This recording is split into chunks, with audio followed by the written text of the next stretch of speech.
Magpapasko na lang kami sa umaga dun sa cemetery. Sa bahay nila sa Olongapo nalagutan ng hininga ang ina ng twin star na si Jake Vargas nitong Sabado, Mrs. Magdalena Vargas succumbed to cancer of the colon. She was 54. Yung siguro mga last na kanta ko na. Tapos yun, sinabi ni Kuya George na wala na daw si Mama. Sana nung nawala si Mama, nandun ako na naantabayanan ko siya. Pero okay naman po sa akin kasi parang nagpaalam na rin siya sa akin yung nakaraan dati pa. Niyakap niya ako, tapos sinalagkalikan niya ako. Tapos nung bago rin ako umalis, ginitarahan ko siya. Pero hindi siya nagsasalita nun. Parang tulog na lang siya lagi. 7 taon ding nakipagbuno ang kanyang ina sa naturang karamdaman.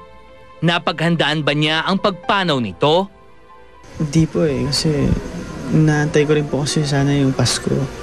Sana nandito pa si Mama. Pero masaya naman po kasi hindi na naghihirap si Mama ngayon kasi nahihirapan siya. Bukas ng hapon nakatakdang ihatid si Ginang Vargas sa kanyang huling hantungan sa Tipo Cemetery sa Olongapo. Doon na rin daw ipagdiriwang ng mga naulila nito ang nalalapit na Pasko. Siguro gagawin na lang po namin, magpapasko na lang kami sa umaga doon sa cemetery. Tapos dito na lang kami magdisperas sa gabi. Yan ang siguro gagawin namin para makasama rin namin si Mama.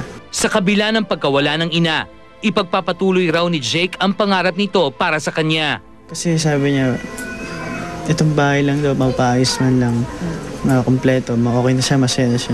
Alagaan ko daw po yung mga kapatid ko, yung bunso namin. Kasi 3 na lang kaming wala pang asawa eh. Ako po yung nag-ano sa kapatid ko. Ako yung nagpapaaral. Huwag na lang kami mag-away-away. Wala nang gulo. Siguro dapat ipakita natin kay Mama na masaya tayo. Kami lahat. Ano ang mamimiss niya ngayong wala na ang kanyang ina? Namimiss ko po kay Mama yung paggaling po ako ng taping. Tapos uuwi ako dito, akit ako sa taas. Ngingiti na siya eh, pag nakita niya ako eh. Tapos halikan niya ako. Siya po yung kumakausap sa amin pag may problema. Lalapitan niya kami.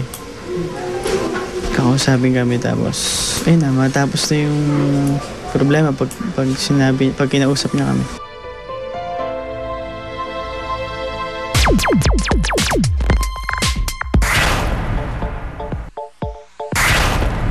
Maraming salamat sa nagbigay ng parangal sa amin. Makaraang tanggapin niya ang kanyang Golden Screen TV Award for Outstanding Supporting Actor in a Drama Series para sa Munting Heredera. Kinuyog ng press si Gabby Eigenman. Thankful ako kasi sa tagal ko dito sa showbiz na napansin din ako sa wakas na parang ako na lang naiiwan sa pamilya. Naninindigan naman si Gabby na hindi welcome si Albi Casino, ang itinuturing na ama ng isinilang ni Andy Eigenman. Yun naman ang sinabi namin nung buntis pa lang siya, kami yung tatay ng magiging baby. Sila naman mismo ang nag-deny, sila naman mismo ang umayaw. So, tanggap na namin yun. Kaya kung willing sila na makita or ano, hindi kami willing. Andy will always have the last say. Siya yung magde-decide kung anong nararamdaman niya sa puso niya, kung willing na ba siya. Alisto rin ng press nang dumating si Gabriel Concepcion, anak ni Gabby kay Grace Ibuna. Agad siyang inusisa kung ano ang kanyang masasabi sa pinagdaraanan ng kanyang nakatatandang kapatid na si Casey. I sent her a message and I said, you know, you're a strong woman and I know that you can do this.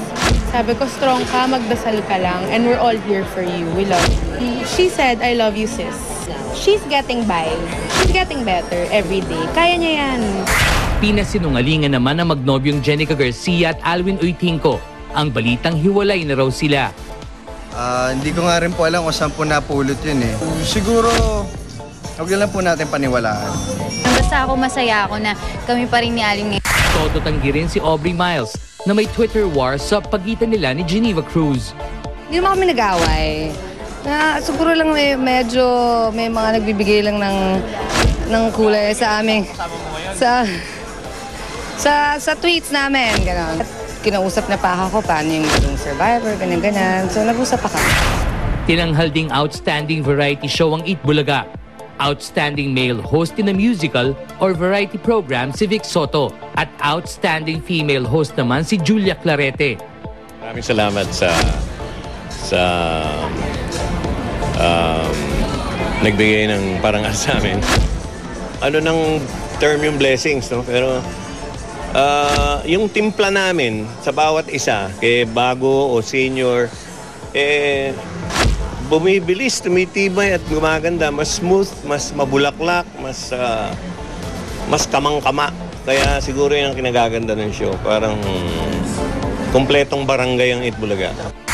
Samantala, a total of 27 awards ang nakopo ng GMA sa Golden Screen TV Awards ng Entertainment Press Society Incorporated nitong Martes. At ito naman ang talagang winner, si Luis de los Reyes, bida sa The Road, na directed ng Hollywood director na si Yam Laranas. Congrats sa Hello success po. ng movie. Thank Showing you po. na. Okay, Luis, tell us briefly kung role mo, then imbitahin mo sila showing by movie. Ako po dito si Joy. Magkapatid po kami ni Miss Rian Ramos dito. Kami yung nasa second part ng story kasi 3 parts yung mga story sa The Road. So abangan nyo kung paano naging magkakonnect silang lahat. Okay. And ayan po, maraming salamat talaga sa pagsuporta nyo sa The Road dahil simula na nag-umpisa po yung showing namin. Tuloy-tuloy po yung mga positive tweets about sa The movie. reviews, Opo, yung glowing mga reviews. reviews sa amin internationally at dito po sa Pilipinas. So maraming salamat po. Congrats sa Luis and keep it up. At ito ang dapat mong abangan. Si Janelle Manahan, idinetalye ang away ni Ram Jen Revilla at ng mga kapatid nito. Abangan. At ito pa, si Rian Ramos, ano kaya ang saloobin matapos kumalat ang controversial video ni DJ Mo Twister? At ang sagot ng GMA Network, abangan. Angelicopter at Jackie Forster umani ng batikos matapos mag-quit sa Survivor Philippines Celebrity Double Showdown. Ang kanilang reaksyon sa sunod-sunod na puna at bira. Live! I know ni Jolina that she's been waiting for this moment her whole life. Well, so have I.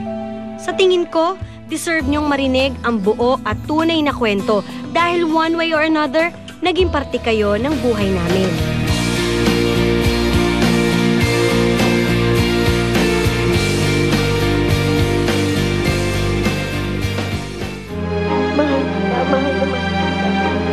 Mamahalin kita habang buhay. I Do ×2. The Jolina Magdangal Mark Escueta Wedding Special. December 4 on SNBO.